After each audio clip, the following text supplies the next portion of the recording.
آقا محسن قرظی اتنی مشہور و معروف شخصیت ہے قرآن کے حوالے سے، یہ فرماتے ہیں کہ شب قدر کو اپنی حساب و کتاب کی رات قرار دے دینا چاہیے، حتیٰ کہ فرماتے ہیں کہ کتنی رقوم شرعیہ مجھے نکالنی ہے اس سال، اس بات کو بھی شب قدر میں متعین کرنا چاہیے، بلکہ کوشش کریں اگر ممکن ہے۔ اس کا خاص طریقہ ہے فقہ اسلامی میں جو ابھی میں اپنی خدمت میں عرض نہیں کر سکتا، زیادہ تر کے تو علم میں بھی ہے، کہ خمس کی تاریخ بھی کوشش کریں کہ شب قدر ہی میں معین کریں، یعنی میں 23ویں شب میں مثلا خمس نکالوں گی۔ وہ فرماتے ہی ہیں کہ اس سے فائدہ یہ ہوگا کہ جو بھی کام آپ شب قدر میں انجام دیتی ہیں وہ 1000 سے ضرب ہو جاتا ہے، اور 1000 تو محاورے کے اعتبار سے ہو سکتا ہے وہ، ورنہ سمجھیں کہ انفینٹی سے ملٹیپلائی ہو جاتا ہے، یعنی کچھ احساس ہی نہیں کیا جا سکتا، درک ہی نہیں کیا جا سکتا اس کا ثواب اور فائدہ کتنا ہوگا۔ وہ فرماتے ہیں کہ بلکہ کتنا مجھے صدقہ پورے سال دینا ہے، کتنا دینا ہے، یہ بھی کیلکولیشن آپ شب قدر ہی کے اندر کر لیں۔ مثلا حساب لگا لیں کہ مہینے میں عام طور پر میں 300 سے مثلا 500 روپے صدقہ دیتی ہوں اپنی اپنی حیثیت کے مطابق، یہ آج کی رات آپ ارادہ کر لیں کہ میں اتنا صدقہ دوں گی، اسی طریقے سے کتنوں کی میں مدد کروں گی، یہ بھی آج کی رات بیٹھ کر ارادہ کریں، نیت کریں کہ میں اتنے افراد کی مدد کروں گی، کتنی کتابوں کا میں مطالعہ کروں گی، کتنے مسائل میں حاصل کروں گی اور یاد کروں گی، کتنی مجھ کو تبلیغ کرنا ہے۔ غرض ہر نیک کام کا ارادہ آج کی رات آپ کریں، ہر نیک کام کا ارادہ، تو اس ہر چیز کا منصوبہ شب قدر کے اندر بنا، پروردگار 1000 سے ضرب دے دے گا، یعنی اگر 1 گھنٹہ عام زندگی میں آپ علم حاصل کرتی ہیں تو 70 سال کی عبادت کا ثواب دلواتا ہے، کہ جس میں دن میں روزے رکھے گا اور پوری رات عبادت میں بسر کی گئی۔ شب قدر میں گویا 1 گھنٹہ علم دین حاصل کرنے کے لیے وقف کرنا آپ کو 70,000 سال کی ایسی عبادت کا ثواب دلوائے گا جس میں تمام کے تمام دنوں میں روزے رکھے گئے اور راتیں عبادت میں بسر کی۔ 1 گھنٹہ فقط 70,000 سال، آپ سوچئے تو 70,000 کتنا ہوتا ہے؟ کوئی مثلا مرد اب بھی اگر سوچے، اور خواتین بھی ویسے شریک تو ہو سکتی ہیں، عام طور پر خواتین جاتی بھی ہیں جہاں کسی کا انتقال ہوتا ہے ویسے پہنچ جاتی ہیں، لیکن تشیع جنازہ کے لیے ہر قدم پر 10 کروڑ یا 70 کروڑ گناہ معاف ہوتے ہیں، 10 کروڑ یا 70 کروڑ نیکیاں اس کے نامہ اعمال میں لکھی جاتی ہیں، 10 کروڑ یا 70 کروڑ درجات اس کے بلند ہوتے ہیں، ایک ایک قدم کے بدلے، یہ نہیں کہ پورے جب تک کہ وہ دفن نہ کرتے، نہیں، ہر ایک ایک قدم کے بدلے۔ اور اس کا مطلب یہ کہ اگر یہ رات 1000 سے ملٹیپلائی ہوتے تو 70 کروڑ کو آپ 1000 سے ضرب دیتے۔ میرے پاس تو کوئی کیلکولیٹر نہیں ہے ایسا کہ جو اس کا نتیجہ آپ کو دکھا سکے کہ کتنا زیادہ ثواب فقط نیت کرنے سے آپ کو حاصل ہو جائے گا۔ تمام یہ رات کو منصوبوں کی رات بنائیے، نیک کاموں کی لسٹ بنائیے کہ مجھے سال میں کیا کیا کرنا ہے، اتنا نامہ اعمال کو بھاری کر دے گا آپ کی منصوبہ سازی آج کی رات کہ آپ میدان قیامت میں اپنے پگڑے کو دیکھ کر حیران اور سرگردہ ہو جائیں گے کہ آخر یہ کس قدر ممکن ہے انسان باقاعدہ پہچانے گا نہیں کہ یہ میرے نامہ اعمال ہیں اتنے زیادہ، میں نے تو اتنے انجام نہیں دی۔ اسی طریقے سے مثلا اس رات کو اگر آپ کو 1 روپیہ بھی صدقہ دینا، 10 روپے صدقہ دینا، ایک غریب کو صدقہ دینا، اس کا معنی یہ کہ گویا 1000 غریبوں کو آپ نے صدقہ دے دیا یا نیت بھی کر لی۔ اسی طریقے سے مثلا کسی ایک شخص کو افطار کرانا، نیت کر لی کہ میں ایک کو افطار کراؤں گا، مثلا ایک کے معنی 1000 لوگوں کو افطار کرانا۔ یہ حرم امام رضا علیہ السلام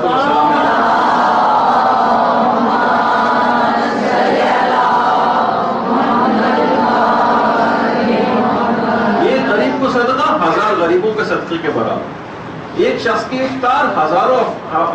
اشخاص کی افطار کے برابر جو ہے اجر و ثواب دلوانے والی۔ صرف منصوبہ سازی کرے اور سنجیدگی کے ساتھ، ایسا نہیں کہ فقط نیت کر کے بیٹھنا اور کرنا اس کے بعد کچھ نہیں۔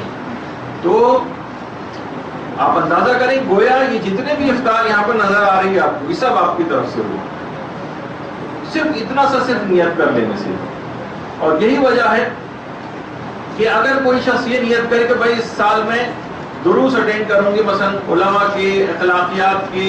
فقہی مسائل کے، یہ آپ کے سامنے جو ہے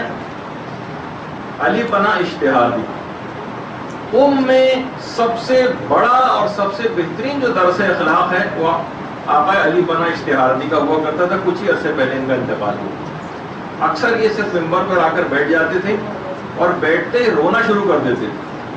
یہاں تک کہ ان کو روتے دیکھ کر تمام ہزاروں کا مجمع رونے لگتا تھا، یہاں تک کہ آدھے گھنٹے تک اپنے گناہوں پر ندامت کا اظہار کرتے ہوئے پورا مجمع زار و قطار رو کر گریہ ازاری کرتا تھا، یہاں تک کہ کچھ کہے بغیر ہی وہ مجلس ختم ہو جاتی. آقا علی پناہ اشتہاد. تو اگر کوئی شخص یہ کہے کہ جناب میں جو ہے اس رات میں نیت کرے کہ میں کوئی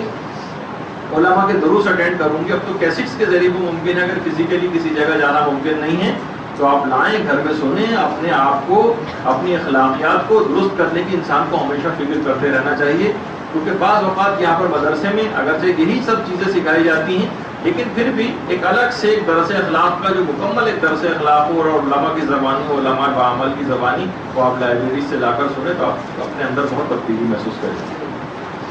تو یہ ضرور. اچھا، اسی طریقے سے اگر آج کی رات کسی بھی ظالم پر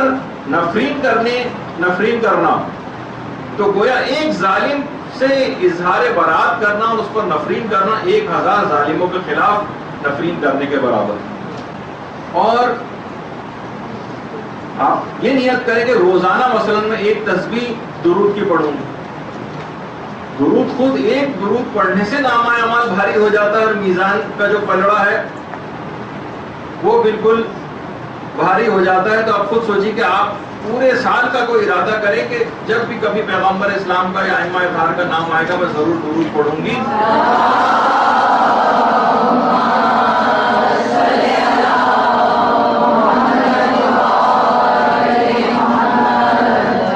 نیت کریں باقاعدہ کہ میں پورے سال پردے کی انتہائی سخت پابندی کروں. ایران کے اندر باقاعدہ ہفتہ منایا جاتا ہے، حجاب کا ہفتہ، اس کو خوشیوں کا دن قرار دیا جاتا ہے. فخر کا اظہار کرتی ہیں عورتیں کہ ہم باحجاب. پورے سال میں کوئی موقع ایسا نہیں جانے دوں گی، کوئی شادی کی تقریب، کوئی ایسی تقریب نہیں ہوگی جس میں نامحرموں کے سامنے مثلا میک اپ کر ابھی سے ہی نیت کر لیں کہ میں ایسا نہیں کروں. تو پھر آپ دیکھیے کہ پورے سال حجاب محجبہ ہونے کا اور حجاب کا جو ثواب ہے وہ کس طرح سے شب قدر میں 1000 یا انفینٹی سے ملٹیپلائی ہو کر آپ کو ملے گا.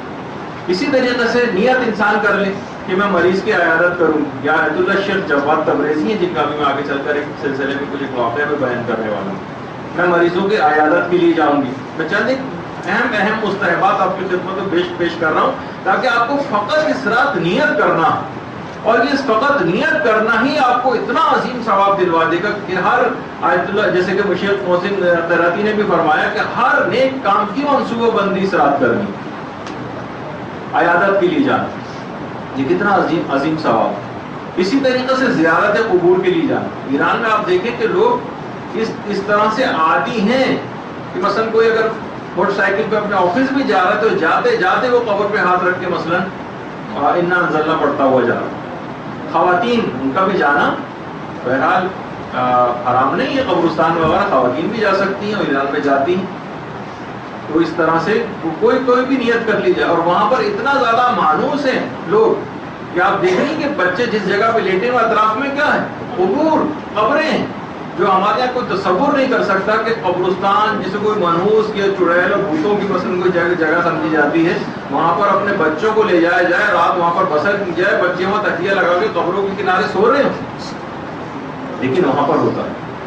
خواتین اس طریقے سے قبور کے پاس جا کر تلاوت قرآن کرتی ہیں، اپنے اعزاء و اقارب کے قبور کے پاس. باقاعدہ کسی سے میں نے سنا تھا کہ کی تو بلتستان میں کوئی گاؤں ہے کہ کوئی مرنے والا جو بھی ہوتا ہے 3 دن تک لوگ خیمہ لگا کے اس کی قبر کے پاس بیٹھتے ہیں، اس کی قبر کے اطراف میں، اور مسلسل 3 روز تک مسلسل تلاوت قرآن کرتے رہتے ہیں. لوگ باقاعدہ باریاں لگاتے ہیں کہ کوئی وقت ایسا تعطل نہ ہو کہ جو 3 دنوں تک مسلسل قرآن کی تلاوت جو ہے وہاں پر کرتے رہتے ہیں. تو آپ خود سوچیے کہ عذاب قبر اور اس کا کیا سب ختم ہو جائے گا، اور یہ اگر نعمت کسی کو اس طرح سے حاصل ہو جائے. خواتین اس طریقے سے جاتی ہیں. تو نیت بھی اگر کر لی جائے بہت سے نیک کاموں کی تو بہت اہم آپ کے لیے نامہ اعمال کو وزنی کرنے کا عمل بنے گا.